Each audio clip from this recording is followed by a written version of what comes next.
Hey everybody, it's your old pal Tom here in the Tom Gulley Show, here with our cold open tonight, or this afternoon, or whatever time it is where you happen to be. Let me tell you about the USS Liberty incident, a military incident that to this day inspires controversy, conjecture, and bad feelings all around. Wait till you hear this story. Normally during our cold open, which we do for our fabulous podcast audience, we love our podcast people, but it is a live streaming YouTube show, so we kind of vamp for a while to let people file into the chat room for that interactivity that makes our show so very, very special. And of course, I'll play a couple of songs because we have our music director, Leon Kennedy, that just creates amazing songs for the show. And we have a brand new one today that you're going to love. You're going to absolutely love. I'm just sitting here, just to pull the curtain back a little bit. I'm sitting here because right now in Dallas, Texas, where this show emanates from, we have what in my old hometown in Indiana we'd call spring. We're going to have a little ice. It will be getting very, very cold here, down into the teens, and of course with wind chills into the negative degrees and stuff. But in Indiana, that's nothing. However, here in Texas, that buildup of ice that we'll get, likely to take the power out a lot of places. A lot of places. And I don't want to be one of those places. I mean, I don't care that much, but I can't do the show if we don't have power. So, if the show stops in the middle, it's nothing I've done. It's the power lines, which here in Dallas, we don't have to worry about this hardly ever. Except a couple of years ago when the whole grid went out. But hey, let's not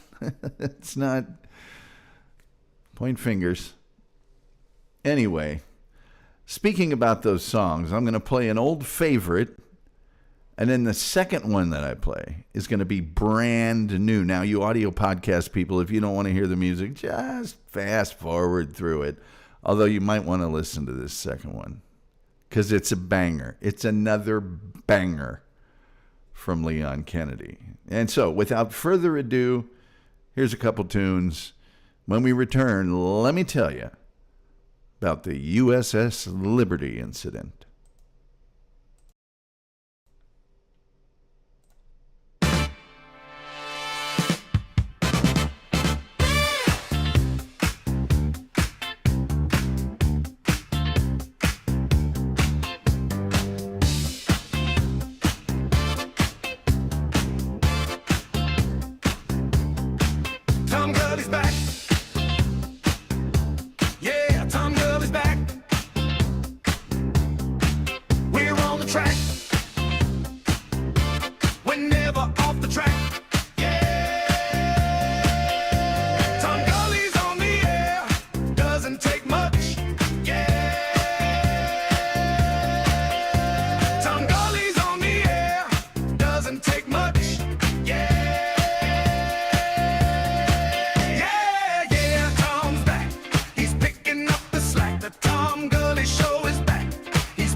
lights begin to glow. Every night he's got a story to show. From strange little moments to the things we all know. He lets it all breathe and he lets it all go. Laughter breaks through, then a pause, then a truth. From the good old days in a radio booth. Don't ask for facts, don't beg for proof.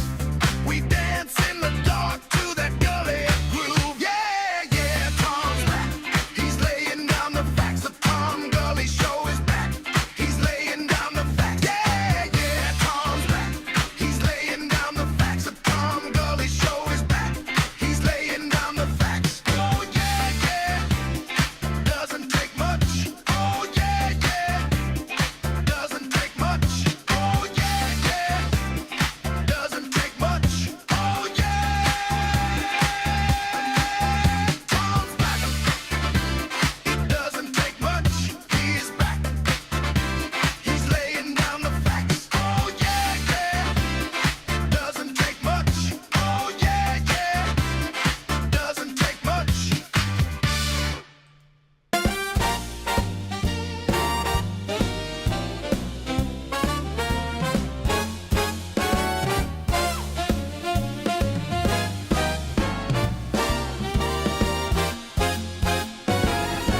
There's a room with a restless air, voices rising everywhere. Most fall wide or miss their mark till one cuts through and stops the spark.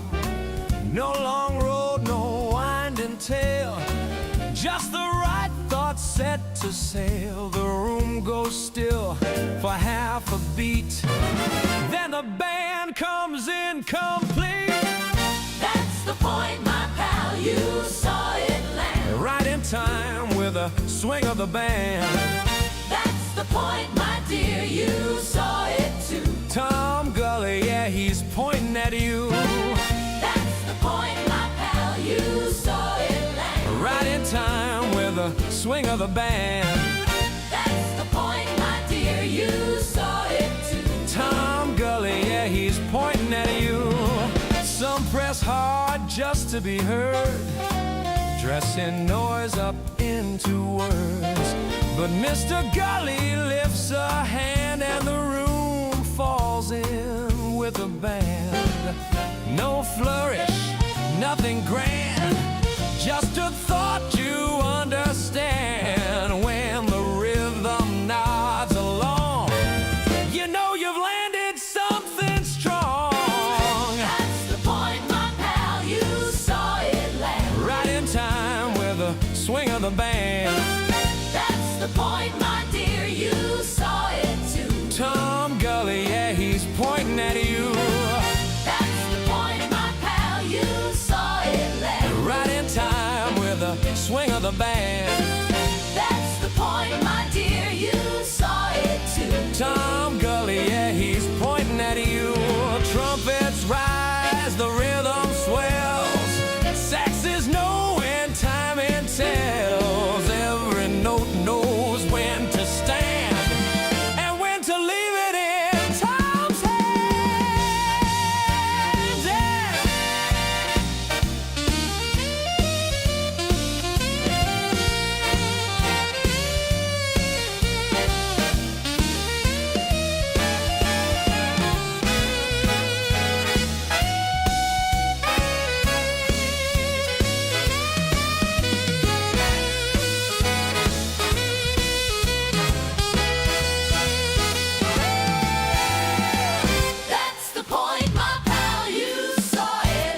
Hey everybody, what's going on? What's hot? What's hip? What's happening? What is shaking, cats and kittens tonight? Let me tell you about the USS Liberty incident. Special request from a guy who donated a significant amount in our chat room. That's how you can get your topic front and center here on the Tom Gulley Show. And his screen name is Crappy at Life. I disagree. I think you're great at life. Anybody that donates $20, I think, is an outstanding citizen and has done a fine service to the internet at large. And that person's not in the chat room right now, so I don't care at all. I don't mark down for that. Anyway,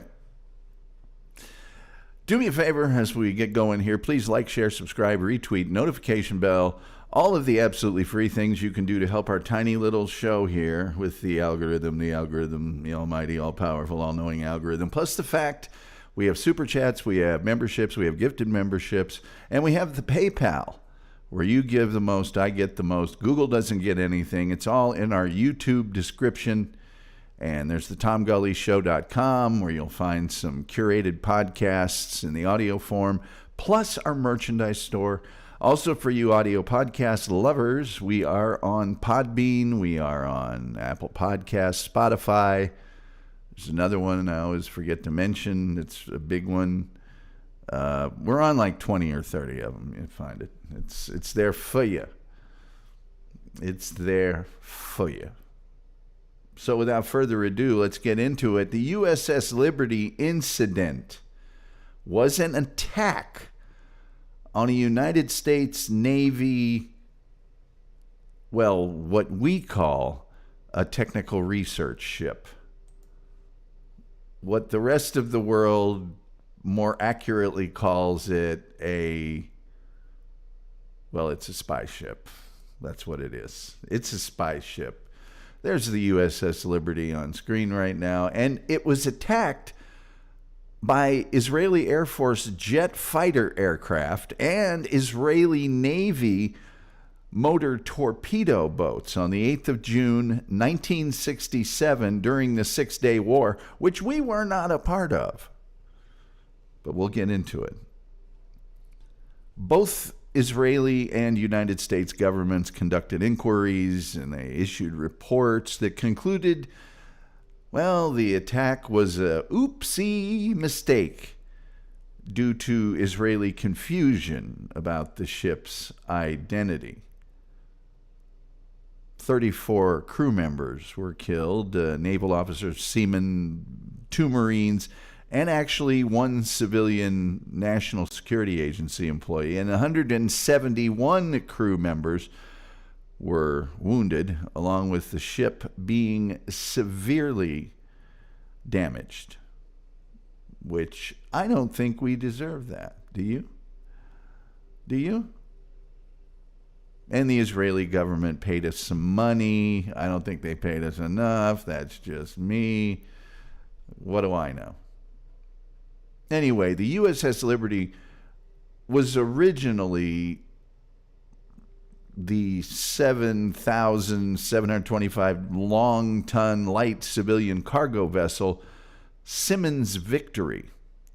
And it was one of the Victory ships that were produced. They were mass-produced, not meant to be in the water forever Victory ships. Now, if you remember, we did a show on the Liberty ships, which were very similar in that we needed boats in the water, and we didn't really care so much about, hey, is this thing going to be able to last 50 years? We were just cranking them out, and the Victory ships were the follow-up to that. They were mostly cargo ships during World War II. And so the U.S. Navy converted this to an auxiliary technical research ship. And that was a cover name for the National Security Agency spy ships carrying out what they called signals intelligence missions. Basically, covertly picking up signals from other people and decoding them and things of that nature. And it had already carried out 5 operations in the waters off the west coast of Africa leading up to 1967, because that's what they were for. Hey, we're not hurting anybody. We're just out here listening. You know what I'm saying? We're just saying it. That's all. By the way, I see the chef is in our chat room. We're going to take a quick detour here. The chef sent me some pictures of some things they prepared in the kitchen, which I'd like right now. There's one. It's not as good of a shot as this one here, though. Look at that. I want to say that's ribeye steak with potatoes and peppers. And it looks delicious. He'll correct me if it's not a ribeye. It could be I don't know. It could be something else, but he'll tell me if I'm wrong. Look at that. And then that's chef steak there, is what that is. That's exactly what that is. That's a delicious chef steak. But anyway, during the 6-day war between Israel and several Arab nations, the 6-day war only lasted 6 days. The United States was a neutral country. But several days before the war began, the USS Liberty was ordered to proceed to the eastern Mediterranean area to perform a signals intelligence collection mission in the international waters near the north coast of Sinai, Egypt, also known as the north coast of Sinai, Egypt. After the war erupted, due to some concerns about the safety of the ship as it approached the patrol area, several messages were sent to the Liberty to increase its closest point of approach. They wanted to get it further away to Egypt and Israel's coast, and they wanted to increase it from 12.5 nautical miles to 20 nautical miles, which is nautical miles. 12.5 is like 14 miles, and 20 nautical miles is like 23 regular miles. And then later, they increased that to 100 nautical miles. They're like, you need to get way far back, which is about 120 of miles to you and me, thereby reducing its proximity to all this war that was going on. But there was a problem. Due to ineffective message handling and routing, the Liberty didn't get these messages until after the attack, which is not a good time to get them. I'm no military strategist, but that's not the best time to get them. So, according to Israeli sources, at the start of the war on the 5th of June, this fella here, General Yitzhak Rabin, who would later become the prime minister of Israel, not once, but twice, and who would later be assassinated, by the way, as the prime minister of Israel. He was the Israeli Air Force Chief of Staff, and he informed Commander Ernest Carl Castle, American naval attaché in Tel Aviv. And by the way, we need a new word for attaché. It just sounds too much like a briefcase, but that's my own opinion. He informed Commander Castle that Israel would defend its coast with every means at its disposal, including sinking unidentified ships. And he asked the United States to keep its ships away from Israel's shore, or at the very least, to inform Israel of their exact positions. Now, you have to go back to 1967 just a little bit. The United States was not just a superpower. They were the superpower, along with the Russians. And we probably weren't keen to give out the location of our spy ships, but the request was made. Now, American sources said no inquiry about the ships in that area, none, was made until the attack on the Liberty had already occurred. And in a message sent from this fella here, Dean Rusk, Secretary of State for the United States. By the way, I believe the longest serving Secretary of State that we ever had. Well, he sent a message to this guy here, Walworth Barber. And for those of you watching at home, and I apologize to our audio podcast audience, if there's ever been a man that looks, when you hear the name Walworth Barber, that's the thing that appears in your head, that guy there. So Dean Rusk sends Walworth Barber in Tel Aviv. He was the U.S. ambassador in Israel. Dean Rusk asked for, quote, urgent confirmation of Israel's statement. And Barber responded, no request for info on U.S. ships operating off Sinai was made until after the Liberty incident.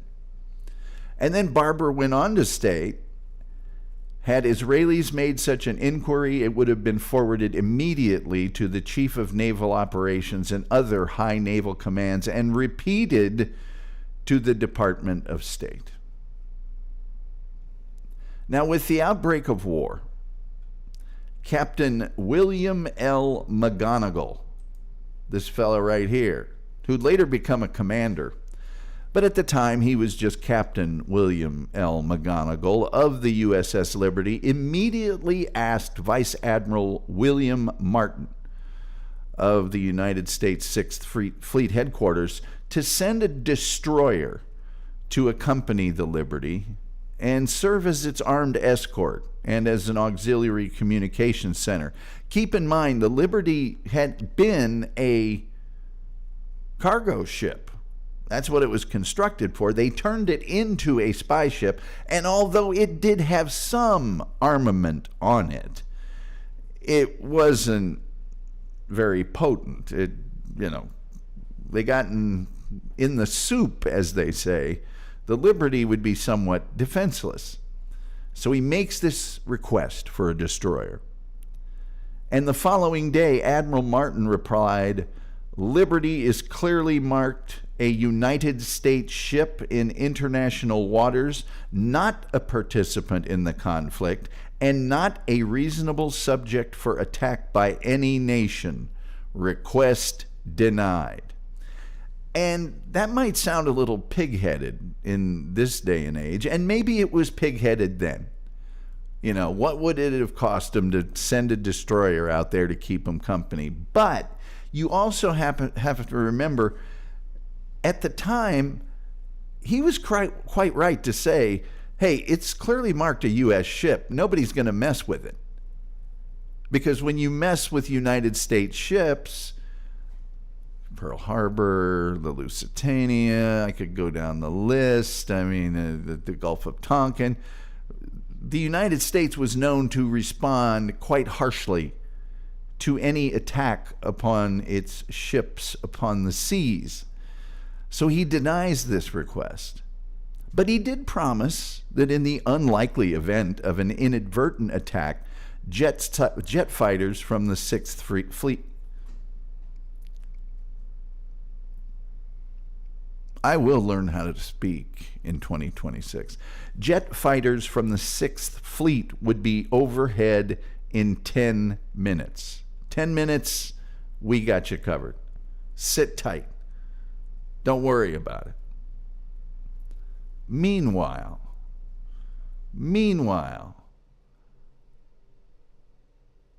at the United Nations on the 6th of June, U.S. Ambassador Arthur Goldberg told the United Nations Security Council, who meet in this room. That's a heck of a room. That's all. I saw the picture and said, I got to show these guys this room. That's where the UN Security Council meets. Anyway, Arthur Goldberg, he says that the vessels of the 6th Fleet were several hundred miles from the conflict in response to some Egyptian complaints that the United States was supporting Israel in the conflict. And when this statement was made, it was, in fact, true. The Liberty was part of the Sixth Fleet, and it was in the central Mediterranean Sea, passing between Libya and Crete. It wouldn't get close until later, but it would ultimately get about 13 miles north of the Sinai Peninsula. I'm going to put the Security Council picture up while I tell you what's going on in our chat room, because it does seem like there's quite a bit going on in the chat room. Judy, I haven't read. Have I read the chat room at all? Smedrick was here earlier. He joined the Gullerinos and became a member. Chris from Canada is here. He says hi. Says should be a good one, Tom. Have a great show. And compliments Leon Kennedy on the songs at the top of the show. Judy Tester is here. And Dirk is here. Uncle Fatty is here. Says high five, Mr. Gulley. High five to the chat. The chef is here. Says sorry the gang is late having prep day. Say hi to her when you get a chance. I don't know who her is, but I'll say hi to anybody you want me to. Terry Nee is here. Yes. Goat is saying the steaks look good. Oh, don't they, though? Johnny S. Books is here. Says, hit the like button. Yes, please do. Like, share, subscribe, retweet, notification bell. All the free things you can do to help us with the algorithm, the almighty, all-powerful, all-knowing algorithm. Dirk says, I've met a CNO of the Navy before. Wow, Chief Naval Officer. J.C. Vast, I can't pronounce the rest of it, says, hello, ma'am. Are these all evil Americans? Oh, wait, you're all evil. All Trump did was lift the veil. Well, where are you from? Please tell me. Please tell me. He says, okay, I'm done with this yapping. It's very simple what happened. The U.S. thought he I don't know who he is, can push Israel is not spelled correctly, around too. Israel, again, not spelled correctly, was like, bet. I guess that's why Israel paid us all those millions of dollars for their mistake. Terry Nee says, Secretary of State must be a great typist. Yes, and he has to know how to collate and take dictation. Judy Tester says, gosh, it's bizarre they didn't respond harshly this time. Arthur what now? Yeah, Arthur Goldberg. J.C. Vast says, the only time America felt like the world feels when Israel said no thanks. I don't know. I think 9/11 maybe was one of those times. J.C. Vast says, this is live? I don't know. Jared says, interesting subject. Please, J.C. Vast, tell us where you're from, please. We'd love to know the history of your fine nation, who I'm sure we've bailed out of many a problem. On the night of the 7th of June, Washington time, early morning, June 8th, local time, the Pentagon issued an order to the 6th Fleet headquarters to tell Liberty to come no closer than 100 nautical miles to Israel, Syria, or the Sinai coast.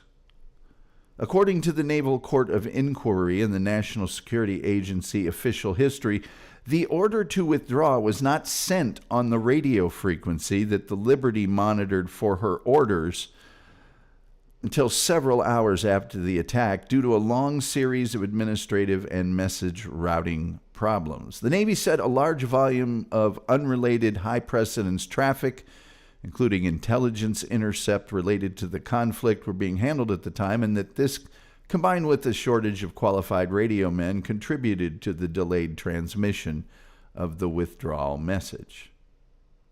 J.C. Vast says, okay, wait. I'm from a real country in Europe. Well, if it's such a real country, number one, why didn't they teach you how to spell Israel? Number two, why won't you say the name of the country? We're just having a chat. I know you're probably ashamed because you're not an American. Goat says, how can you misspell Israel? Well, JC Beth says, okay, you got me.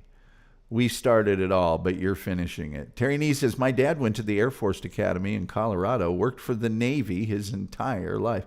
Well, thank him for his service. Although he probably could have been more strict with you. I'm just saying, Terry. That's how you spell Israel in my language. Oh, no. Is it how you spell it in your language? Okay. Well, you must be Italian because that's Pig Latin. Official testimony combined with Liberty's decalogue establishes that throughout the morning of the attack on June 8th, the ship was overflown at various times and locations by Israeli Air Force aircraft. The first primary aircraft that was flown over was the Nordatlas. Okay, and I'm showing a picture of that now. And it does not look like an attack vessel. It looks like it looks like a gigantic version of a Thunderbolt from World War II, but it's not. It's not. It would be something that would be for cargo and observation, and there were also two unidentified Delta Wing jets at about 9 o'clock Sinai time. Liberty crew members say that one of the Nordatlas aircraft flew so close to the Liberty that noise from its propellers rattled the ship's deck plating, and that the pilots and crewmen each waved to each other. It was later reported, based on information from Israeli Defense Force sources, that the overflights were coincidental and that the aircraft were hunting for Egyptian submarines that had been spotted near the coast. Okay. All right.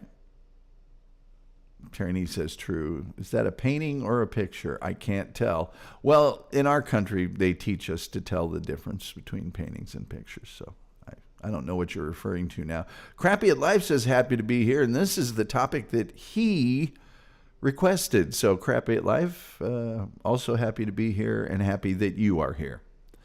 At about 5:45 Sinai time, a ship sighting report was received at Israeli Central Coastal Command regarding the Liberty, identified by an aerial naval observer as apparently a destroyer sailing 70 miles west of Gaza. Now,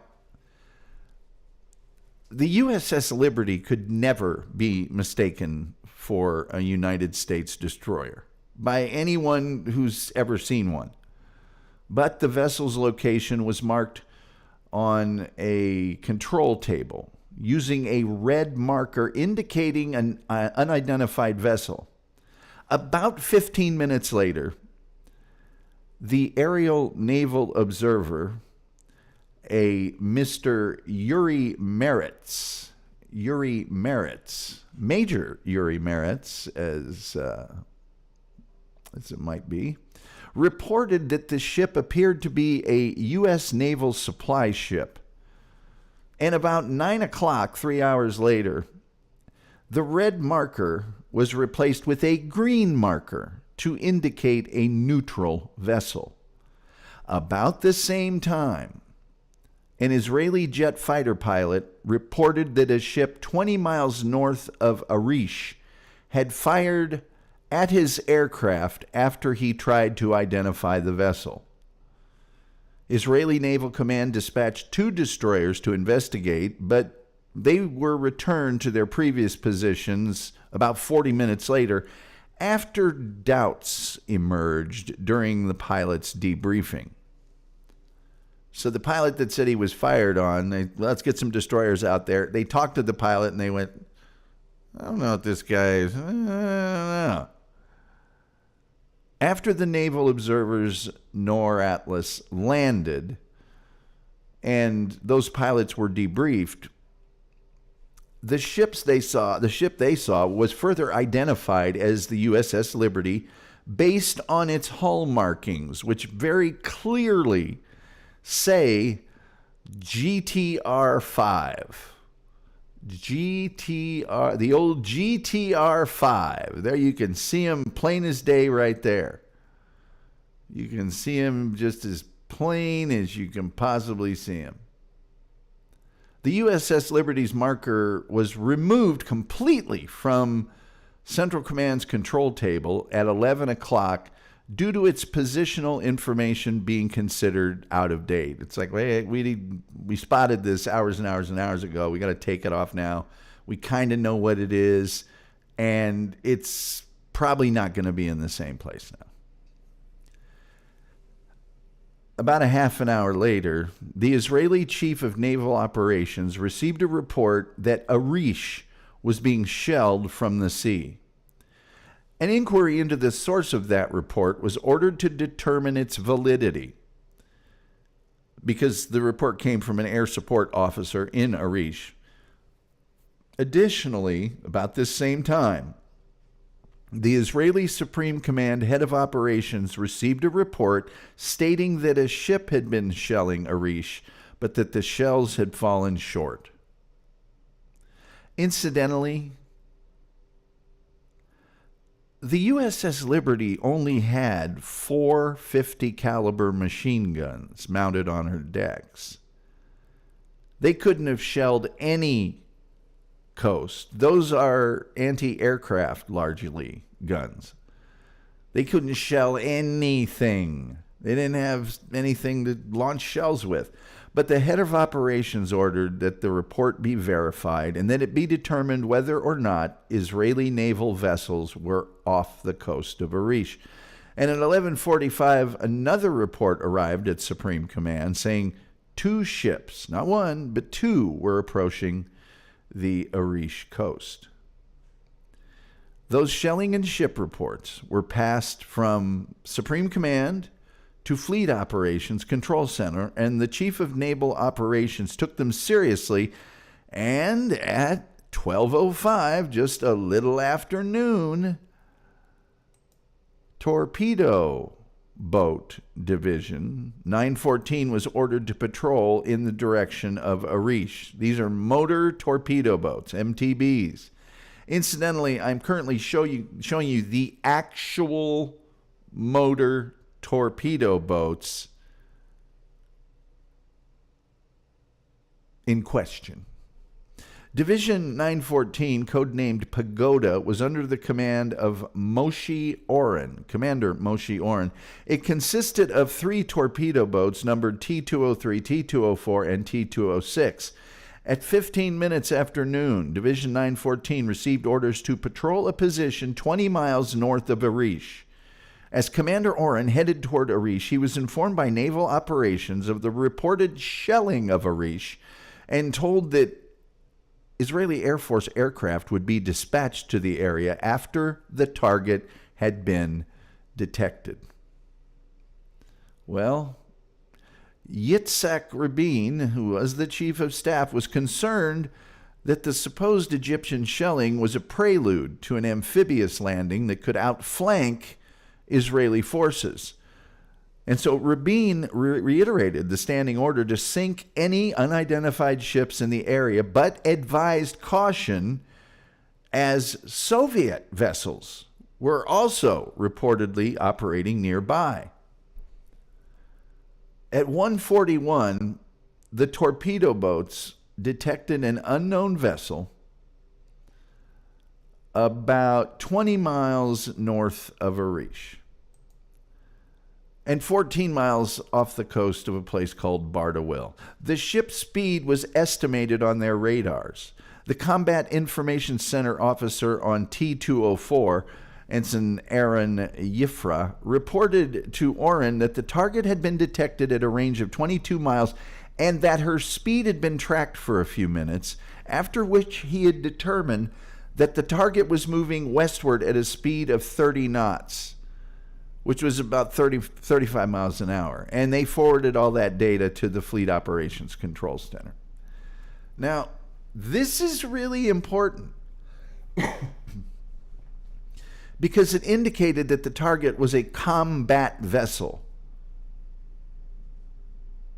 And Israeli forces had standing orders to fire on any unknown vessels sailing in the area at over 20 knots, a speed which at that time could only be attained by warships.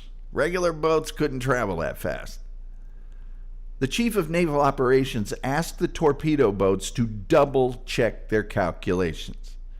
Yifra twice recalculated and confirmed his assessment. A few minutes later, Commander Oren reported that the target, now just 17 miles from his position, was moving at a speed of 28 knots on a different heading. The only problem with that is the Liberty's top speed, okay? The Liberty's top speed was way below 28 knots. At the time of the attack, Liberty was following this signal intercepting mission along the northern coast at 5 knots. 5 knots. But the data that fleet operations was being given about the ship's speed and its direction gave the impression that it was an Egyptian destroyer, because one of the guys said it was a destroyer, fleeing toward port after shelling Arish. The torpedo boats gave chase but did not expect to overtake their target before it reached Egypt, because they thought it's cruising along at 28 knots. Commander Oren requested that the Israeli Air Force dispatch aircraft to intercept. And at 1:48, the Chief of Naval Operations requested dispatch of fighter aircraft to the ship's location. And in fact, yes, the Israeli Air Force did dispatch a flight of 2 Mirage 3 fighter jets, codenamed Kursa flight, which arrived at the Liberty at about 2 o'clock. The formation leader, a guy named Iftak Spector, here he is, attempted to identify the ship. He radioed to one of the torpedo boats in his observation that the ship looked like a military ship with 1 smokestack and 1 mast. He also communicated, in effect, that the ship appeared to him like a destroyer or another type of small ship. In a post-attack statement, the pilot said they saw no distinguishable markings or flags. So there's those guys cruising along in their fighter pilotness, but they said no distinguishable markings or flags. Well, at least in this photo, there's very, very prominent distinguishable markings on the bow of the ship. At this point, a recorded exchange took place between a command headquarters weapons system officer, one of the air controllers, and the chief air controller, questioning if this is an American vessel. Immediately after the change, about 2 o'clock, the chief air controller, Lieutenant Colonel Shmuel Kislev, cleared the Mirages to attack. So he tells these babies here, you go ahead and attack. And after being cleared to attack, the Mirages dove on the ship and attacked with 30-millimeter cannons and rockets. Now, this attack came just a few minutes after the crew had completed a chemical attack drill with Captain McGonigal on the command bridge. The crew was in a stand-down mode with their helmets and life jackets removed. Battle Readiness Modified Condition 3 was set, which means the ship's 4 .50 caliber machine guns were manned and ammunition was ready and loaded for firing. During this first attack, 8 crewmen were either killed immediately or received fatal injuries and died later, and 75 were wounded just from this first pass. Just from this first pass alone. Okay? Here's an actual photo of from the ship, from the actual attack of the Liberty trying to turn during the attack. Among the wounded was our good friend, yes, Captain McGonigal, who was hit in the right thigh and in the arm. And during the attack, the antennas were severed, gas drums caught on fire, and the ship's flag. Yes, there was a flag on it. Remember? Spectre saying, "Oh, I didn't see any flag." Yeah, the flag was knocked down. McGonigal sent an urgent request for help to the Sixth Fleet. Under attack by unidentified jet aircraft, require immediate assistance.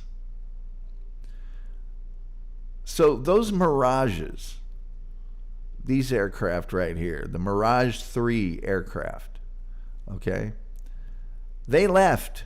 And there's a good reason that they left. They had expended all of their ammunition. Yeah. But they were replaced by a flight of 2 Super Mysteries aircraft. 2 of those babies come in, codename Royal Flight.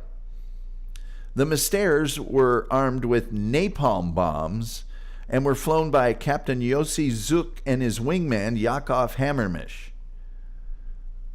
The Mystères were releasing their payloads over the ship, and they strafed it with their cannons. Much of the ship's superstructure caught fire. The Mystères were ready to attack again when the Israeli Navy, alerted by the absence of return fire, warned Kislev that the target could be Israeli. Kislev told the pilots not to attack if there was any doubt about identification, and the Israeli Navy quickly contacted all of its vessels in the area. The Israeli Navy found that none of its vessels were under fire, and the aircraft were cleared to attack. However, Kislev was still disturbed by the lack of return fire and requested one last attempt to identify the ship. Captain Zook made an attempt at identification while strafing the ship. Now let me just check out and see if I can identify this thing while I'm strafing it. He reported seeing no flag. Well, of course not. You knocked it over in the first attack. But saw the ship's GTR-5 marking. Kislev immediately ordered the attack stopped, guessing that the ship was American. Now, the fact, oh, by the way, I've got some other things to show you.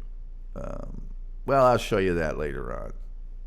By the way, here's Commander McGonigal in his cabin after the attack. If you can see out the window there, there's a giant hole. There's another hole up and to the right. So this ship was pretty riddled with rockets and high caliber ammunition fire, to say nothing of the napalm bombs. But the fact that this ship had Latin markings on it, in other words, not acrylic markings, led Itzhak Rabin to fear that the ship was Soviet. He was worried about the Soviets, you know. Though Egyptian warships were known to disguise their identities with Western markings, they usually displayed Arabic letters and numbers only. Rabin ordered the torpedo boats to remain at a safe distance from the ship and sent in, where did I put them? 2 Super Freelon helicopters to search for survivors. And these radio communications were recorded by Israel. The order also recorded in the torpedo boat's log, although Commander Oren claimed not to have received it. The order to cease fire was given at 2:20, 24 minutes before the torpedo boats arrived at the Liberty's position. Yes, the torpedo boats. And during the interval, crewmen aboard the Liberty hoisted a large American flag. During the early part of the air attack and before the torpedo boats were sighted, Liberty sent a distress message that was received by Sixth Fleet aircraft carrier, the USS Saratoga. Attack one of our Victory ships, small cargo, highly unarmed spy ships, and we will send an aircraft carrier.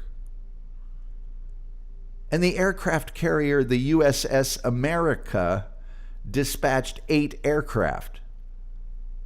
That carrier had been in the middle of strategic exercises, and Vice Admiral William I. Martin recalled those just minutes later.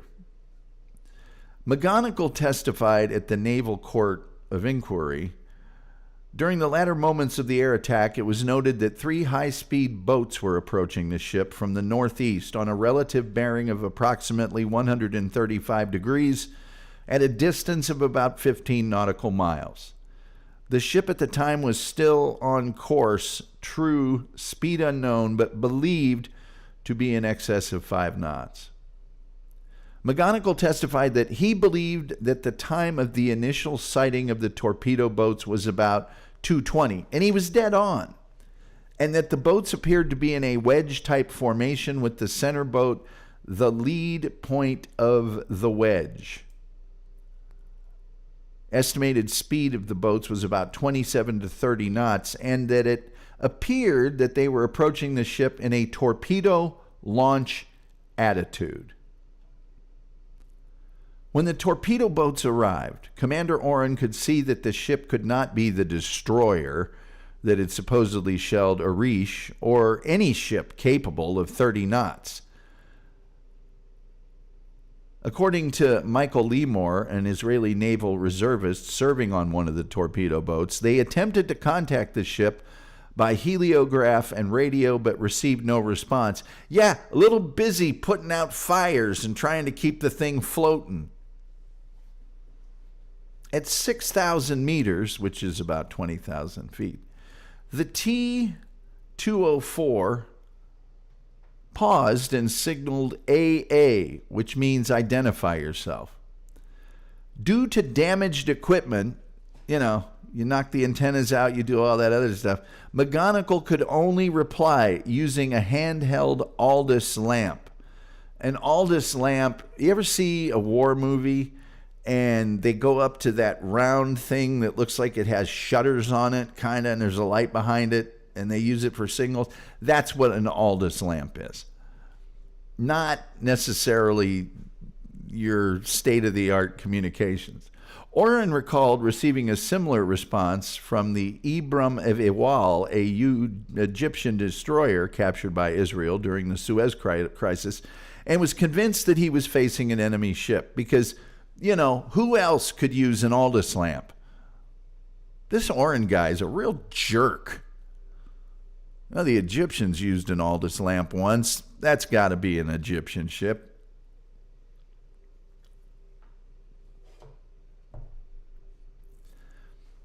Oren consulted an Israeli identification guide to Arab fleets and concluded this ship was the Egyptian supply ship El Quasir, based on observing its deck line, midship bridge, and smokestack.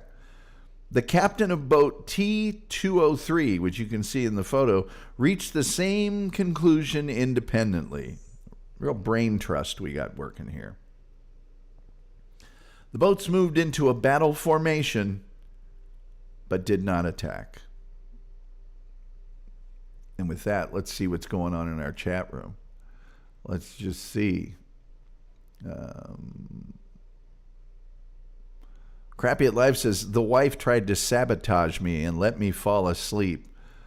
Well, I don't think it's cause for divorce, but you should probably see a counselor.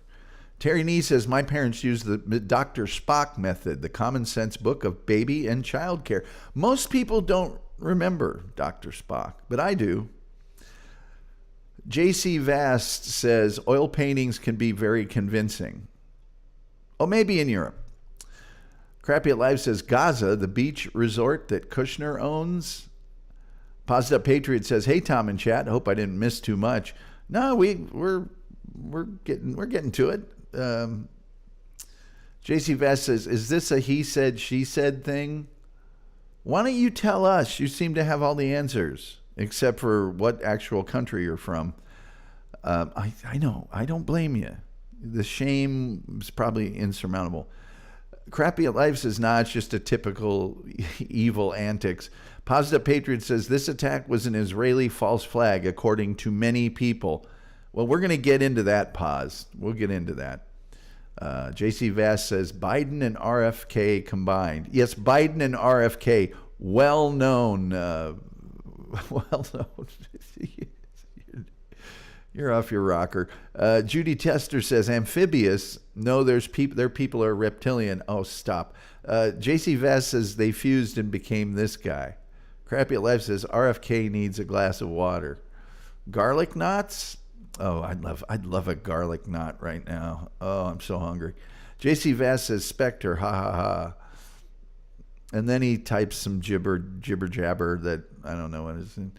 Positive Patriot says, that's an act of war in my books. Crappy at Life says, the Liberty didn't text back, so they just kept blasting. They thought they were getting ghosted. Anyway, as the torpedo boats rapidly approached, McGonigal orders a sailor to proceed to a machine gun Mount 51 to be exact, and open fire. However, he then noticed that the boats appeared to be flying an Israeli flag. Gosh, it looks like our guys can identify flags. And realized there was the possibility of the aircraft having been Israeli and that the attack had been conducted in error. McGonigal then ordered the man at gun Mount 51 to hold fire, but a short burst was fired at the torpedo boats before the man understood the order. McGonigal observed that machine gun Mount 53 began firing at the center torpedo boat at about the same time as gun Mount 51 fired, and that its fire was extremely effective and blanketed the area and the center of the torpedo boat. Machine gun Mount 53 was located on the starboard midship side behind the pilot house. McGonigal could not see or get to Mount 53 from the starboard wing of the bridge, so he sent a Mr. Lucas around the port side of the bridge, around to the skylights, to see if he could tell Seaman Quintero, who he believed to be the gunner on Machine Gun 53, to hold fire. Lucas reported back in a few minutes that he saw no one at Mount 53. Lucas, who had left the command bridge during the air attack and returned to assist McGonigal, believed that the sound of gunfire was likely from ammunition cooking off due to a nearby fire. Because remember, the Liberty was on fire. Napalm bombs tend to do that. Previously, Lucas had granted a request from Quintero to fire at the torpedo boats before heat from a nearby fire chased him from the gun mount. McGonigal later testified at the court of inquiry that this was likely the extremely effective firing he had observed. After coming under fire, the torpedo boats returned fire with both of their cannons, killing the Liberty's helmsman. The torpedo boats then launched 5 torpedoes at the Liberty. At 2:35 local time, 1 torpedo hit the Liberty on the starboard side,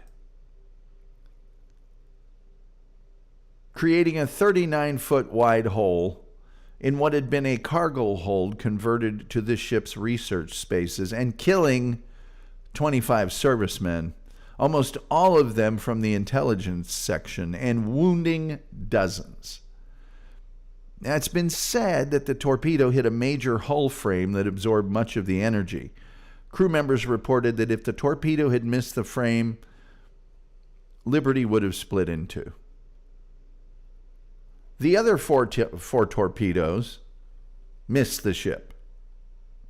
The torpedo boats then closed in and strafed the ship's hull with their cannons and machine guns. According to some crewmen, the torpedo boats fired at damage control parties and sailors preparing life rafts for launch. Nice.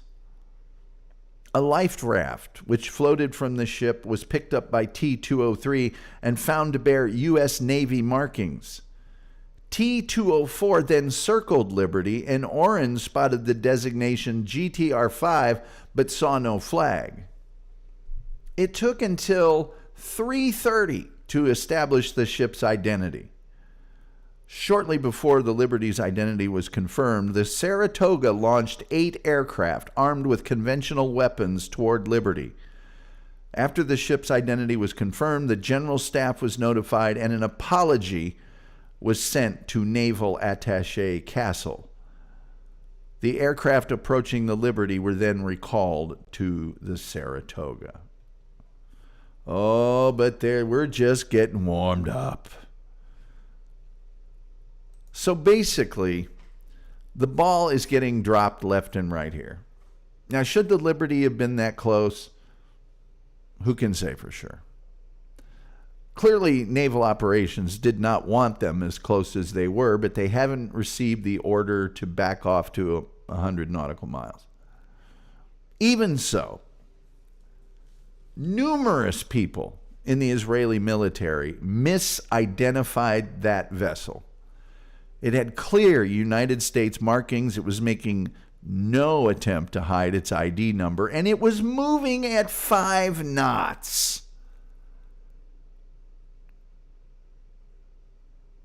How can you not see that?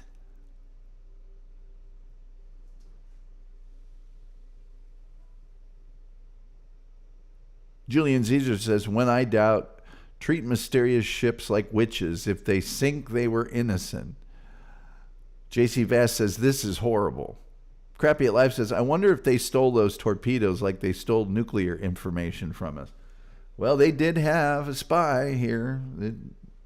David, what was it? I can't remember now. Yeah. He's still doing time or whatever happened to him. I mean, he got nailed big time.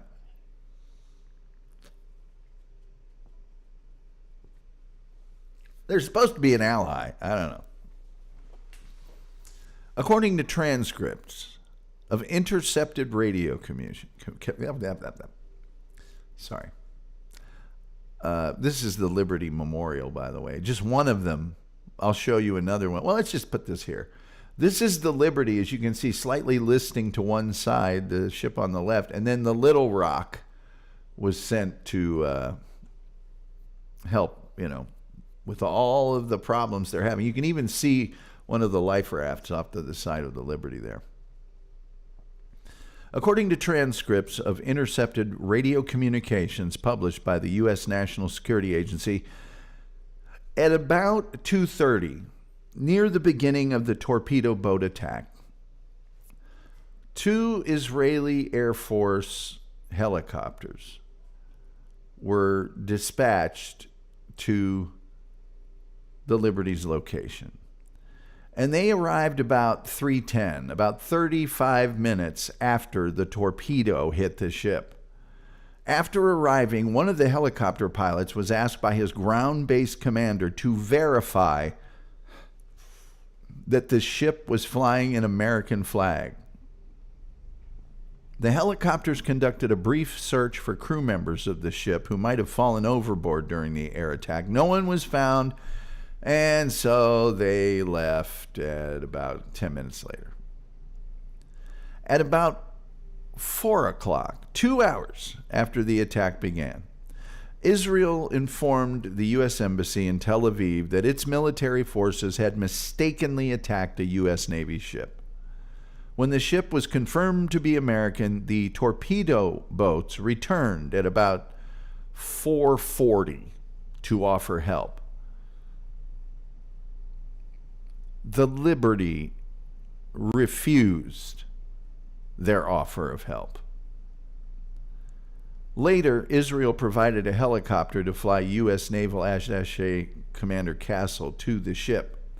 In Washington, President LBJ, Lyndon B. Johnson, had received word from the Joint Chiefs of Staff that the Liberty had been torpedoed by an unknown vessel at 9:15 U.S. time. Sorry, 9:50.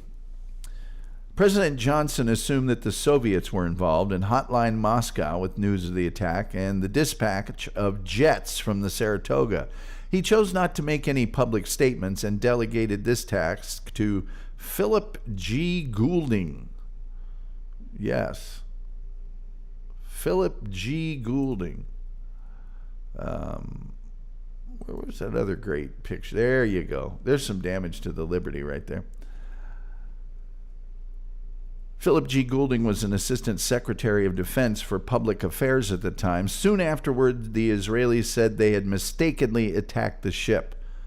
The Johnson administration conveyed strong dismay to Israeli Ambassador Avraham Harman. Meanwhile, apologies were soon sent by Israeli Prime Minister Levi Eshkol, Foreign Minister Abba Eban, and Charge d'Affaires Ephraim Evren. Within 48 hours, Israel offered to compensate the victims and their families. Now, although the Liberty was severely damaged with that 35-foot wide hole, 24 feet high, and a twisted keel, the brave crew of the Liberty kept her afloat, and she was able to leave the area under her own power. Liberty was first met by Soviet Kildin-class guided missile destroyer DDG-266, which offered help. Subsequently, it was met by the destroyers the USS Davis and the USS Massey, and the cruiser, the USS Little Rock. And that's this photo here. Medical personnel were transferred to the Liberty, and she was escorted to Malta, where she was given interim repairs. After these were completed in July of 1967, the Liberty returned to the U.S. She was commissioned in June of 1968 and decommissioned, in 1968, June of that year, and struck from the Naval Vessel Register. Liberty was transferred to the United States Maritime Administration in December 1970 and was sold for scrap in 1973. From the very start, the response to Israeli statements of mistaken identity ranged from frank disbelief to unquestioning acceptance within the administration in Washington. A communication to the Israeli ambassador on the 10th of June by Secretary Dean Rusk, who you didn't want to mess with Dean Rusk, let me tell you, stated, among other things, at the time of the attack, the USS Liberty was flying the American flag, and its identification was clearly indicated in large white letters and numerals on its hull. Experience demonstrate that both the flag and the identification number of the vessel were readily visible from air. Accordingly, there is every reason to believe that the USS Liberty was identified, or at least her nationality determined, by Israeli aircraft approximately 1 hour before the attack. The subsequent attack by the torpedo boats substantially after the vessel was or should have been identified by military forces manifests the same reckless disregard for human life.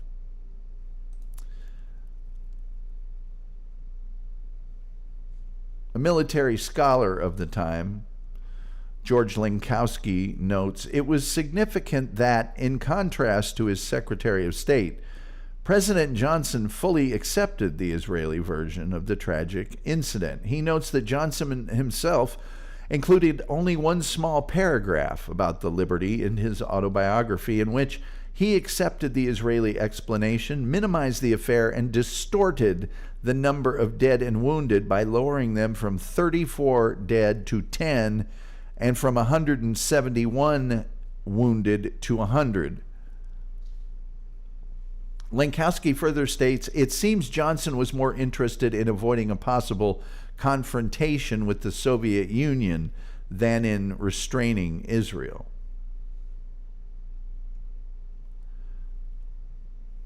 William McGonigal received the Medal of Honor, the highest U.S. medal for his actions. The Medal of Honor is usually presented by the President of the United States in the White House, but this time was awarded at the Washington Navy Yard by the Secretary of the Navy in an unpublicized ceremony. Somebody trying to play this down a little bit? Other Liberty sailors received decorations for their actions during and after the attack, but most of the award citations omitted mention of Israel as the perpetrator.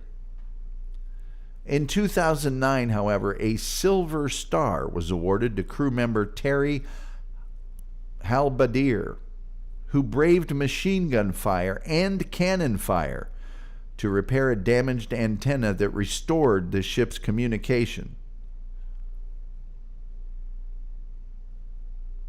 The U.S. government did investigate this baby.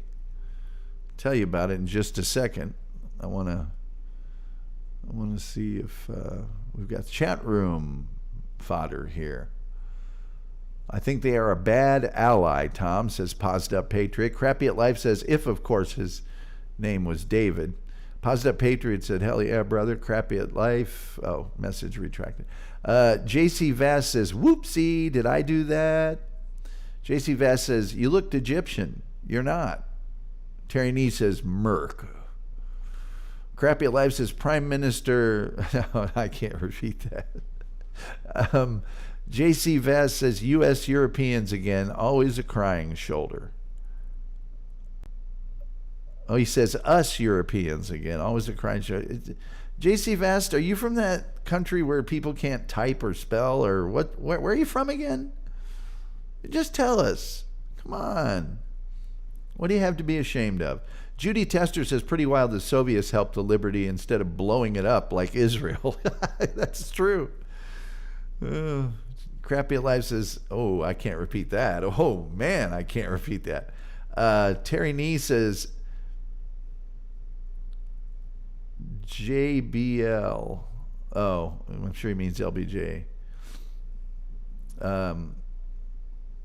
So the U.S. investigation. I got so many pictures of this whole thing. So many pictures. Let me show Commander McGonigal in his berth. Look at that. There's stuff that's been shot off the wall. Our investigation. The court produced evidence that the Israeli armed forces had ample opportunity to identify Liberty correctly. The court had insufficient information before it to make a judgment on the reasons for the decision by Israeli aircraft and motor torpedo boats in the attack. It was not the responsibility of the court to rule on the culpability of the attackers, and no evidence was heard from the attacking nation.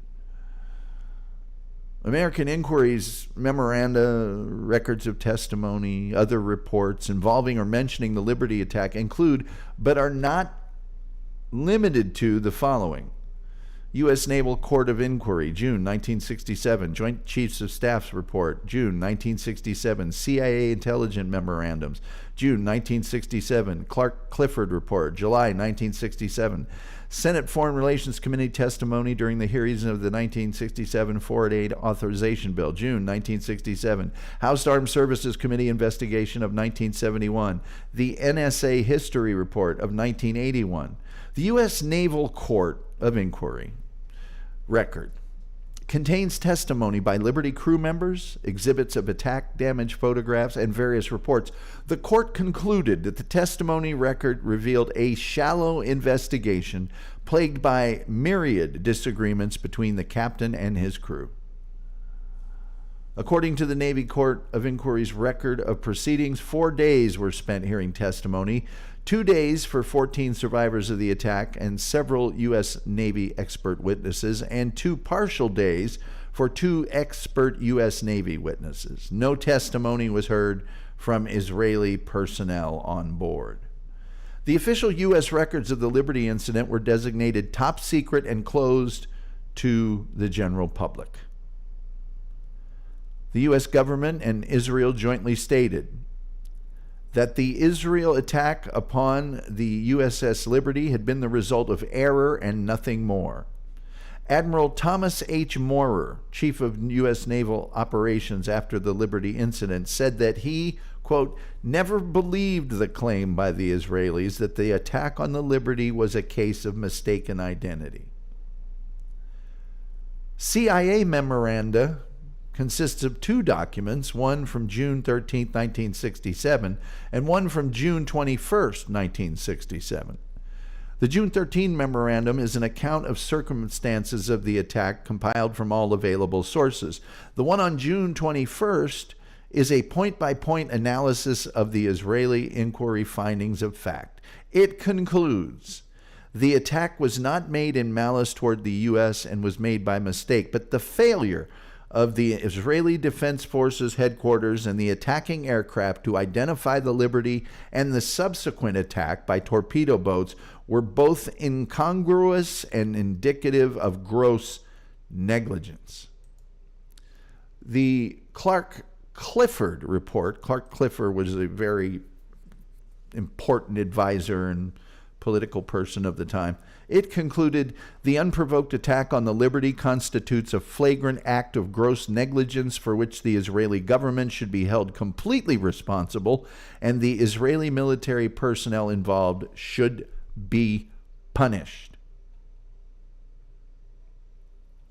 The Senate Foreign Relations Committee testimony contains, as an aside during hearings concerning a foreign aid authorization bill, questions and statements from several senators and response from, guys remember our old pal, Robert McNamara, about the Liberty attack.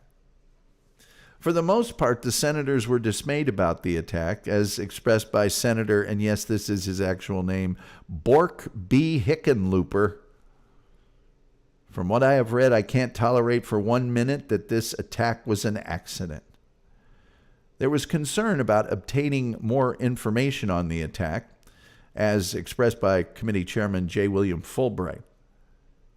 We asked for the attack investigation report about 2 weeks ago and have not received it yet from Secretary Rusk.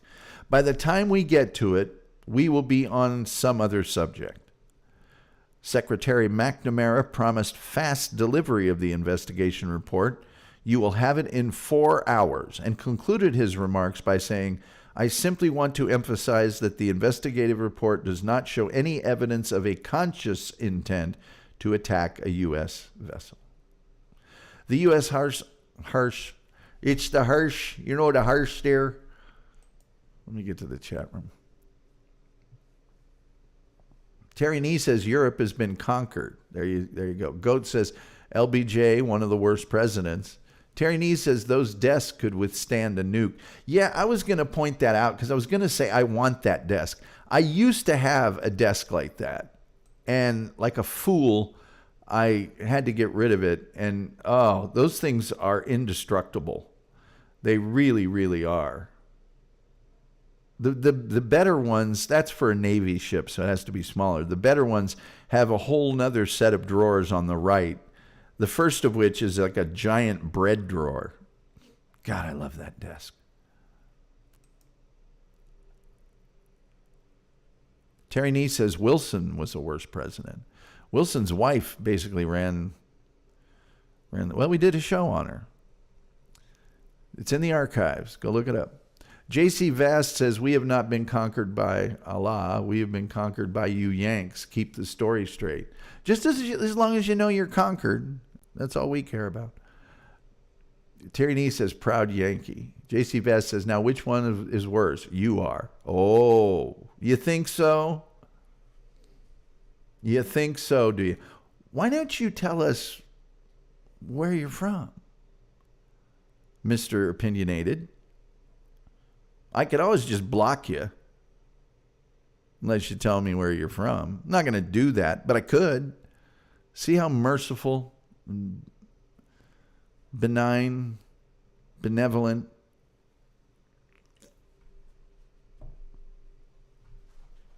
I could block it just from your bad grammar.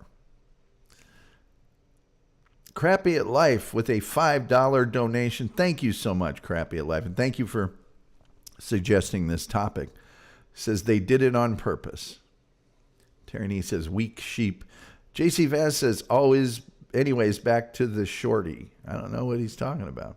JC Vaz says your arguments are weak. Attack the argument, not the person. Oh, look at you. You had more ad hominems in here than anybody. JC Vaz says, Mars halfway between the moon and Earth. It's mine now. I'm from there. Plan 2027. I don't know what you're talking about. Pretty sure your country doesn't have a space program anyway. Yeah. The House Armed Services Committee Investigation Report Review of Department of Defense Worldwide Communications was not an investigation based solely on the Liberty attack, although it contains a section describing the flow of communications connected with the Liberty incident. The National Security Agency history report on the event included declassified documents, which stated every official interview of numerous Liberty crewmen gave consistent evidence that indeed the Liberty was flying an American flag, and further, the weather conditions were ideal to ensure its easy observance and identification. Oliver Kirby, the NSA's deputy director for operations at the time of the Liberty attack, confirmed that he had read the NSA transcripts of Israeli communication during the attack. He recalled that he had read, they said, yes, it's the U.S., it's the U.S. They said it several times, so there wasn't anybody's doubt in anybody's mind that they knew it. Incidentally, I'm willing to accept that during the Six-Day War, some members of the Israeli Defense Force might just have been so amped up, and so we're going to just destroy anything we see. That might have been it. They might have just said, I don't care if I identify it. It shouldn't be here. I'm blowing it up. I don't know. But I do think that's possible. But it's also totally irresponsible to the point of being criminal. The USS Liberty Veterans Association, composed of veterans from the ship, states that U.S. congressional investigation and other U.S. investigations were not actually investigations into the attack, but rather reports using evidence only from the U.S. Navy, or investigations unrelated to culpability that involved issues like communications. In their view, the U.S. Navy Court of Inquiry is the only actual investigation into the incident. They say it was hastily conducted in only 10 days, even though the court's president, Rear Admiral Isaac Kidd, said that it would take 6 months to do properly. The inquiry's terms of reference were limited to whether any shortcomings on the part of the Liberty crew had contributed to the injuries and the deaths that resulted from the attack. You know, the Israelis did an investigation too. Oh, yeah.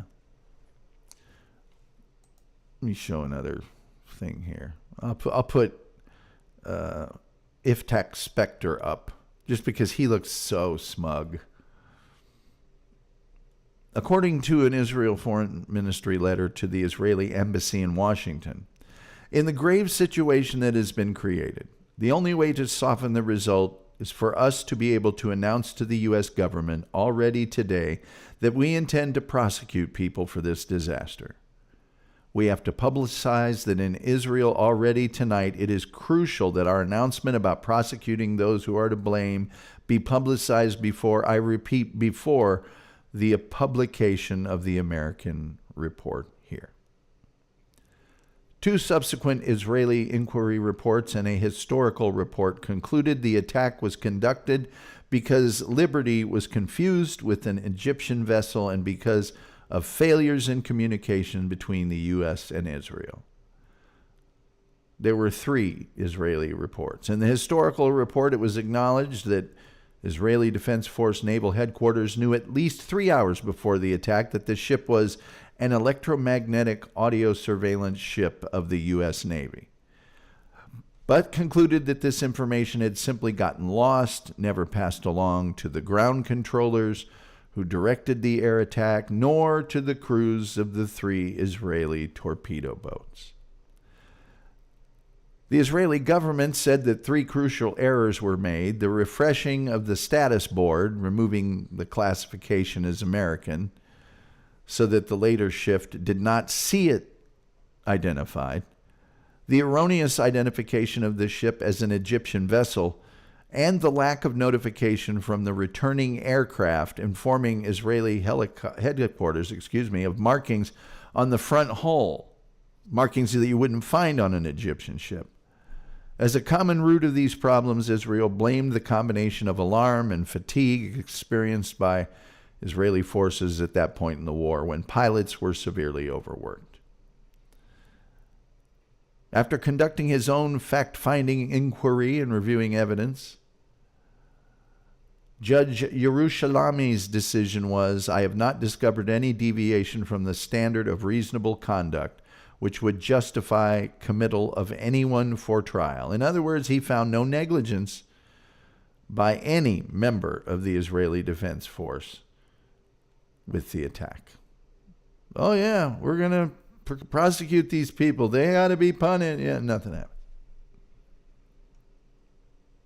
Yeah. Let's see here. Julian Caesar says, "Close your porthole. You're at war." Oh, there are holes in the wall, so I guess it doesn't matter. Julian says, "Pilots are famous for taking wake-me-up drugs that might compromise their judgment. What the investigation on the Israeli side found would tend to back you up there." And that's part of what I was saying earlier. You know, you're in the middle of war. You're pushed to the edge. You're not making great decisions all the time. But there's just too many people that had a chance to see it. Anyway, J.C. Vast says, "Souped up on Red Bull, flying high. Pew, pew, everything you see." Where were you from again? I know you're probably ashamed to say so. I get it. I get it. You're from some horrible place. You're in a chat room with a bunch of Americans. I get it.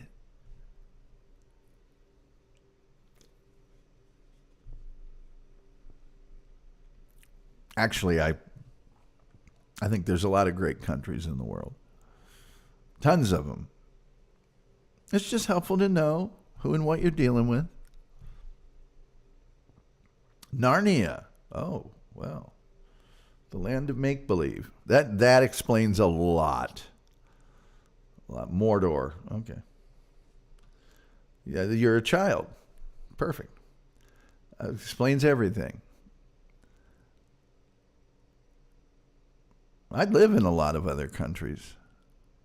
Several of them. I've visited, oh gosh, it's got to be 20 or 30 countries.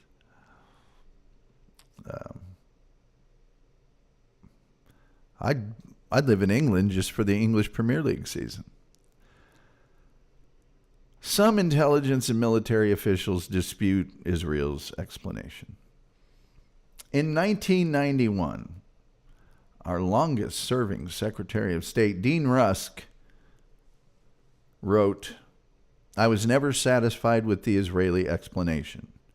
Their sustained attack to disable and sink Liberty precluded an assault by accident or some trigger-happy local commander. Through diplomatic channels, we refused to accept their explanations. I didn't believe them then, and I don't believe them to this day. That attack was outrageous."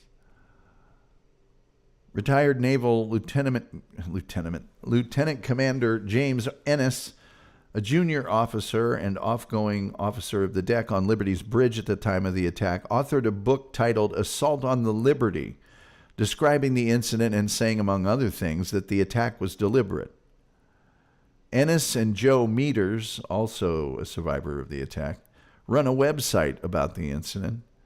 Meters states that the classification of the attack as deliberate is the official policy of the USS Liberty Veterans Association, to which survivors and other former crew members belong. Other survivors run several additional websites.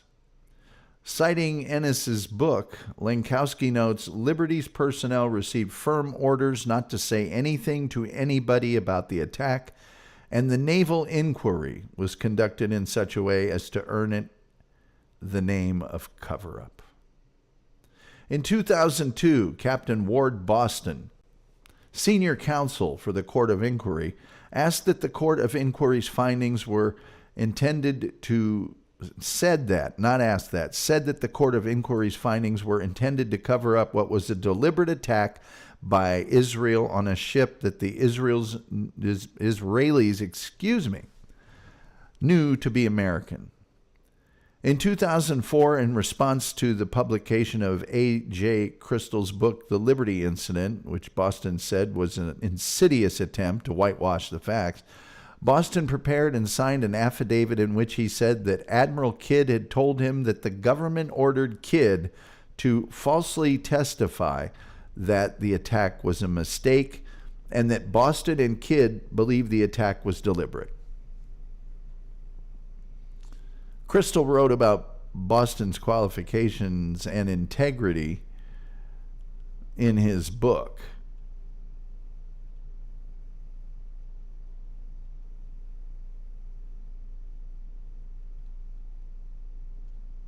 The following arguments, found in official reports or other sources, were published to support the hypothesis that the attack was due to mistaken identity.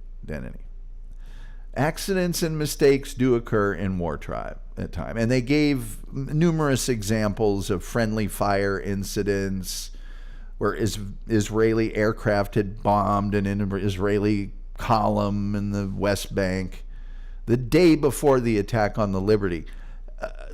We've accidentally attacked a lot of the wrong people. Doesn't seem like a great defense to me, but okay, whatever.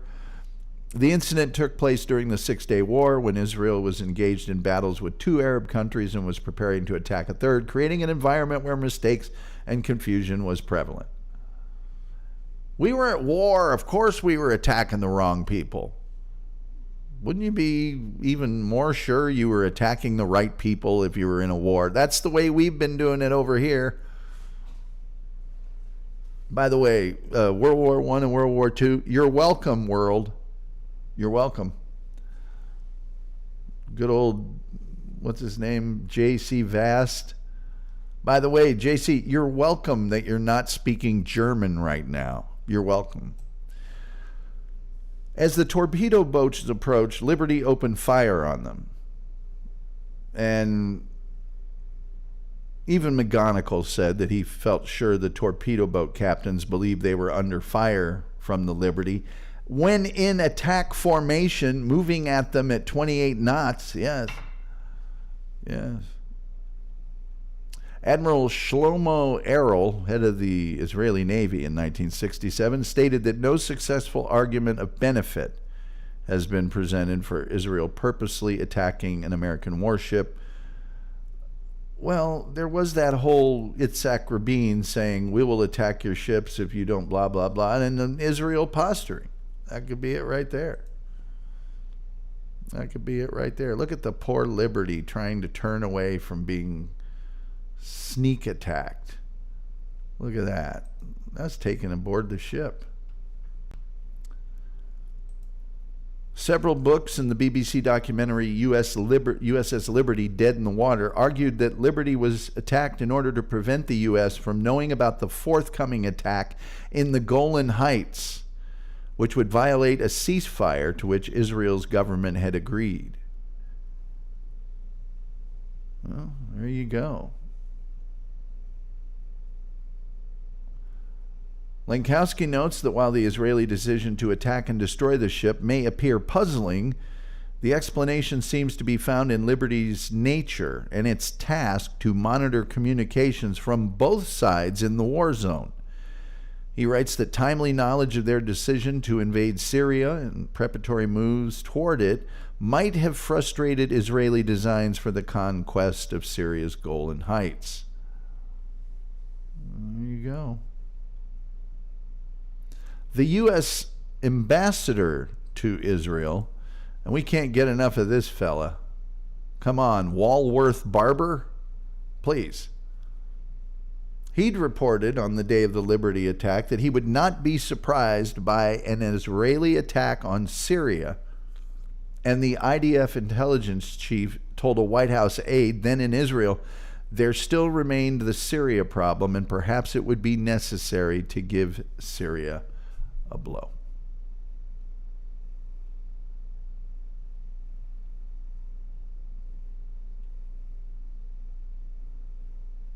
So there you are.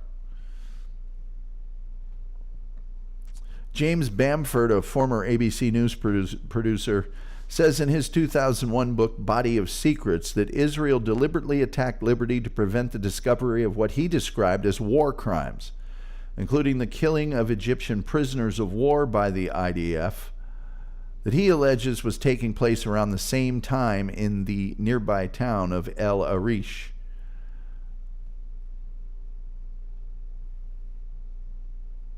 Bamford also stated that eyewitness Gabby Braun had said he saw 150 people executed by Israeli troops at El Arish. However, Gabby Braun claimed to have only seen 5 people executed, which is frankly enough.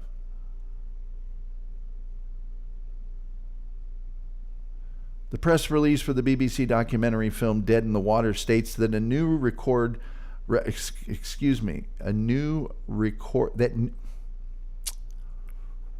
I will learn how to speak this year. I swear it's my number one. The press release for the BBC documentary film Dead in the Water states that new recorded and other evidence suggests the attack was a daring ploy by Israel to fake an Egyptian attack and to give America a reason to enter the war against Egypt. Yeah.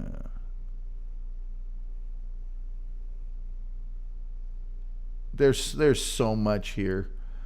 The NSA reported there had been no radio intercepts of the attack made by the Liberty of herself, nor had there been any radio intercepts made by U.S. submarine USS Amberjack.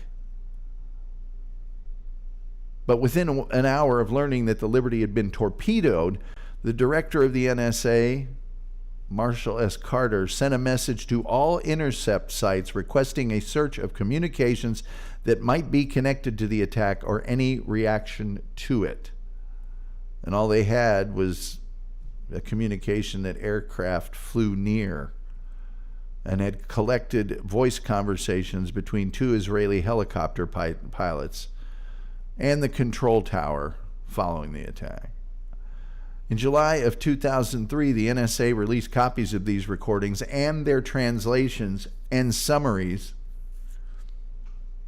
Through the Freedom of Information Act, retired naval aviator Jay Crystal got these. 2 linguists who were aboard the EC-121 when the recordings were made said separately that at least 2 additional tapes were made that had been withheld.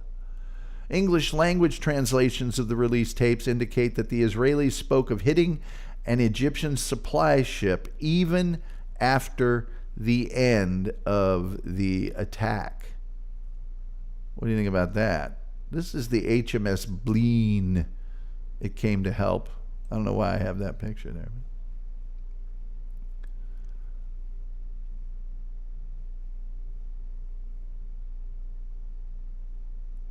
The air control at that particular airport directed the 2 helicopters to rescue its crew after the attack. This ship has now been identified as Egyptian.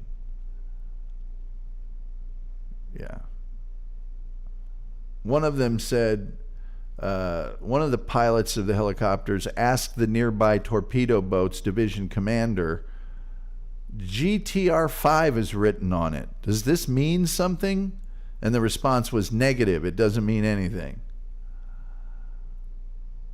One of the helicopter pilots was asked by air control, "Did you clearly identify an American flag?"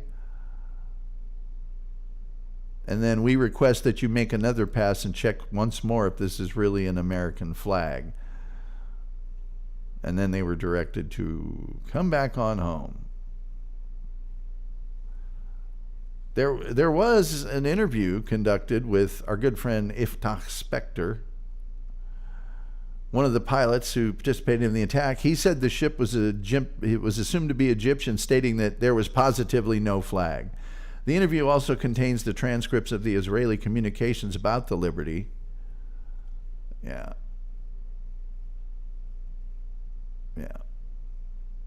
The Liberty survivors contradict Spector. According to subsequently declassified NSA documents, every official review of numerous Liberty crewmen gave consistent evidence that the Liberty was flying an American flag, and further, the weather conditions were ideal.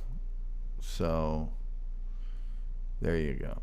There is so much stuff. By the way, here's the second flag that they put up. They have that. So, by the way, on a military vessel, aren't you assigned to go out and change the flag? Isn't that one of your duties? Positive Patriot says Narnia isn't a real place. Dark Lelit, lieutenant sounds like it could be some kind of military funded lieutenant. Yeah, when I said that, military funded chewing gum. That's funny. Judy Tester says Dirk is a USS Liberty survivor dating a Holocaust survivor. That's nice of you, Dirk. Crappy at Life says we should be speaking German. This wouldn't have happened if we fought on the right side. Oh, JC Vest says, Ich spreche Deutsch. I'm sorry you're not. Oh, ich spreche Deutsch am liebsten gern, meine Freunde. Jawohl. Hoffentlich du wirst einen ausgezeichneten Urlaub gehabt auf meiner Show. Stepped in that one, didn't you, Dummkopf? Du Lump. Let's see here. Positive Patriot says, wow. Oh, by the way, if you are from Germany, do you really want to start talking about what our nations have done in the past? Shlomo is such a great slur, says Goat. Oh, I don't know. That's just a name. Judy Tetzer says it was a prank on the Yanks. Dark Lelit says the cold is just affecting your speech. Drink some coffee, homie. Yes, Dark Lelit. I'm sure Balch Springs is completely without power because the power lines there can only hold 1 micrometer of ice. JC Vest says perhaps some tea. Judy Tetcher says, any relation to Barbara Spector? No, I don't think it's any relation to Phil Spector either. JC Vest says 9.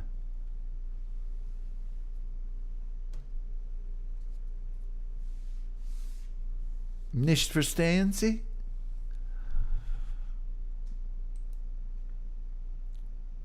Deine Maschinenschreiben ist nicht gut. Let's see here. Various details of the attack are the subject of controversy. The visibility of the American flag, right? Identification markings, 8 foot high, 5 and 4 foot high GTR along either bow. Ship's identification known during attack. Yeah, Israeli pilots had full knowledge they were attacking a U.S. vessel. NSA intercepts indicate that. Effort for identification. American crew says the attacking aircraft did not make identification runs over Liberty, but began to strafe immediately. Israel says several identification passes were made. Yeah, who are you going to believe? Motive. One of the motives, Israel was trying to prevent the U.S. from eavesdropping. Another was to prevent the ship's crew from monitoring that traffic, which might reveal Israel as the aggressor in its impending invasion of Syria and the Golan Heights. Israeli aircraft markings. USS Liberty Veterans Association says the attacking Israeli aircraft were not marked. Jamming as a motive. UPI report published by the Washington Star on the 19th of September in 1977 indicated CIA documents obtained by the American Palestine Committee suggested Israeli Defense Minister Moshe Dayan ordered the attack because Liberty was jamming Israeli communications. Really? From 12 miles away? Okay. Israeli ship's actions after the torpedo hit. Officers and men of the Liberty say that after the torpedo attack and the abandoned ship order, motor torpedo boats strafed the ship's topside with automatic gunfire, preventing men from escaping from below, and either machine gunned or confiscated the empty life rafts that had been set afloat. The Israeli Defense Force says that Liberty was not fired upon after the torpedo attack and that a rescue raft was fished from the water while searching for survivors. Israeli offers of help. The Liberty's captain, several of the Liberty's crewmen, and the Israelis stated that the help was offered, but at different times. The Liberty's deck log, signed by the captain, has an entry at 3:03 stating, one motored torpedo boat returned to the ship and signaled, "Do you need help?" The Israeli Defense Forces history report and the Ram-Ran report both say that help was offered at 4:40 and that the offer was rejected. There's a lot more we could get into. It's a big subject. But that, ladies and gentlemen, is really all I have to tell you about the USS Liberty incident. That's all I got to tell you about what went down on the USS Liberty. By the way, here's the NSA memorial right there. Right there. So, with all that in mind, let's just see what the chat room might have to offer us. Shall we, kids? By the way, tomorrow's show, man, you got to watch this show tomorrow. And I strongly suggest that tonight you binge watch like I have been doing and like I will continue to do. Binge watch Homicide, Life on the Streets. I'm sorry, that's incorrect. Homicide, Life on the Street. Such a good show. God, is it good. You gots to watch it. You really do gots to watch it. It is outstanding. Absolutely outstanding. So good. Anyway, there's here. JC Fast says, I think it was done to send a message to the U.S. to back off. We're not Europe, although today you're welcome over there. We were welcome over there in 1967, Chief. What makes you think we weren't?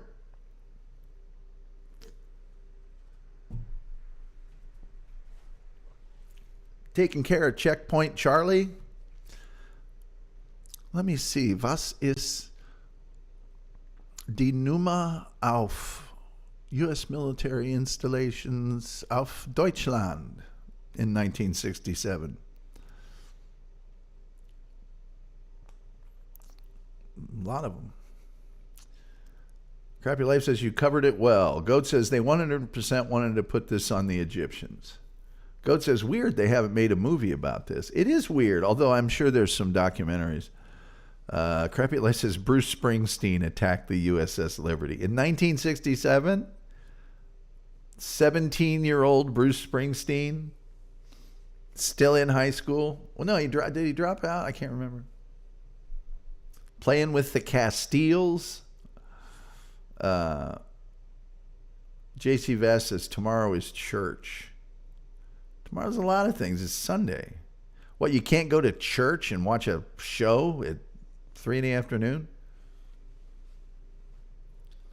JC Fast, you're not all there.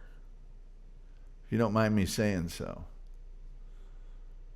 You don't mind. You're just not. I don't think you got both oars in the water. I don't know that you're playing with the full deck. The aces are out and the jokers are in. You know what I'm saying? I think you're 4 slices short of a loaf. Crappy Life says he's foreign. Well, he claims to be. Ha ha ha, sure, bud. Okay, bud.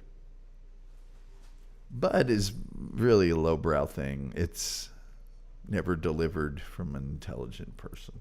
Listen here, bud. You know, it's not even buddy, which at least has a... Dark Lellet says he learned all his German from Rammstein songs. My aces are fine. I don't know. You don't even seem to know what country you're from. Like, that's an issue for you. Anyway, believe me, the United States and certainly the United States military over its long history are not beyond reproach. There's been things done wrong, mistakes we've made. No country is perfect, but in this instance, we was minding our own business, listening to the radio out in the Mediterranean. But tonight, it's going to be cold here in Dallas. We're going to have the rain. So if we have power tomorrow, if I have power here, and there's thousands without it, then we'll have a show. If we don't have a show, it's because I don't have any power. And also, tomorrow, 3 o'clock Eastern, 2 o'clock Central, 1 o'clock Mountain, noon Pacific. By the way, we do have tons of listeners from England that listen to this show. And I love the UK. Love it. My favorite sports team is from there. So anyway, tomorrow, Homicide, Life on the Street. Awesome show. I'll tell you all about it. But if you're the kind of person that likes, I don't know, Law and Order or CSI or SVU or any of those shows, Homicide is like those shows. It's faster. The scripts are far less predictable. It's less hokey. The characters are funnier and wittier and more insightful and more it's really good show. I can honestly say if you watch a 45-minute episode, which is an hour minus the commercials, of Homicide, Life on the Street, it goes like that, like really fast. Also, you can see it for free on Tubi, all 8 seasons and the follow-up movie they made. So it's really good. Really, really good. Let's see here. Negative 50 Celsius.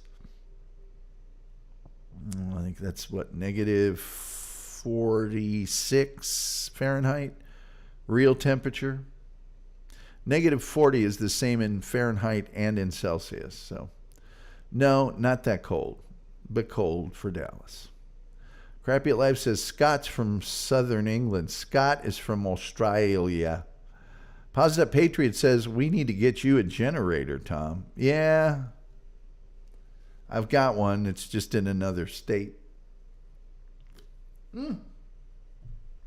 Really, you never think you're going to need one here. It's warm all the time. Goat says, great show, Tom. Thank you. If you want to see another great show, tomorrow, Homicide, Life on the Street. That's what I said. Southern England. Yeah. Yeah. Anyway, for those of you who weren't here at the start of the show, I've got a treat for you. Oh, do I have a treat for you? Man, oh man. The level of treat for you that I have is almost incalculable before I make some rice-a-roni. And that is, we got a new banger from Leon Kennedy. And you know how I give people the point? You know, the point? Well, that's what this song's about. So, free candy. No, there will be no Pervitine for you, J.C. Vast. No, what we got is a new song about the point that I give people when they donate a significant amount on the show. So, Crappy at Life, since you're the only one that donated today, this is for you. And anyone else that donates. I've looked at that old clock on the wall, and it says, time for me to Amscray. You don't have to go home, but you can't stay here. And with all that being said, tomorrow afternoon, Homicide, Life on the Street. Oh, and I can tell you what's coming up on the show next week. Big stuff. Monday night, we will talk about the amazing meteoric rise and the long American tradition, and then the absolute collapse of a department store called Sears and Roebuck. I mean, just 20 years ago, Sears was everywhere. Now, nowhere. And it had been everywhere for like 100 years. Now, gone. Tuesday will be the Oklahoma City bombing. Wednesday, the legendary photographer Ansel Adams.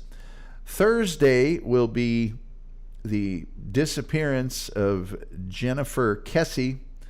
And then a week from tomorrow, we'll cover the American television program Gunsmoke. And then right after that, Hal Eisner, legendary broadcaster Hal Eisner, will be a special guest on the show. That's what we got coming up. And now, with all that being said, you guys are going to love this song. And the only thing that really left to say is, till next time. We'll see you next time.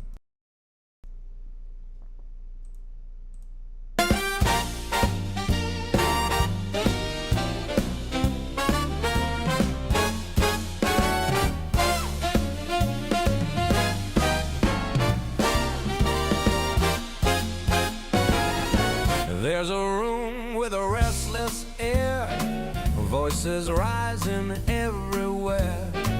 Most fall wide or miss their mark till one cuts through and stops the spark. No long road, no winding tale, just the right thought set to sail. The room goes still for half a beat, then the band comes in complete. That's the point, my pal, you saw it land. Right in time with a swing of the band. That's the point, my dear, you saw it too. Tom Gulley, yeah, he's pointing at you. That's the point, my pal, you saw it land. Right in time with a swing of the band. That's the point, my dear, you saw it too. Tom Gulley, yeah, he's pointing at you. Some press hard just to be heard, dressing noise up into words. But Mr. Gulley lifts a hand and the room falls in with a band. No flourish, nothing grand, just a thought you understand. When the rhythm nods along, you know you've landed something strong. That's the point, my pal, you saw it land. Right in time with the swing of the band. That's the point, my dear, you saw it too. Tom Gulley, yeah, he's pointing at you. That's the point, my pal, you saw it land. Right in time with the swing of the band. That's the point, my dear, you saw it too. Tom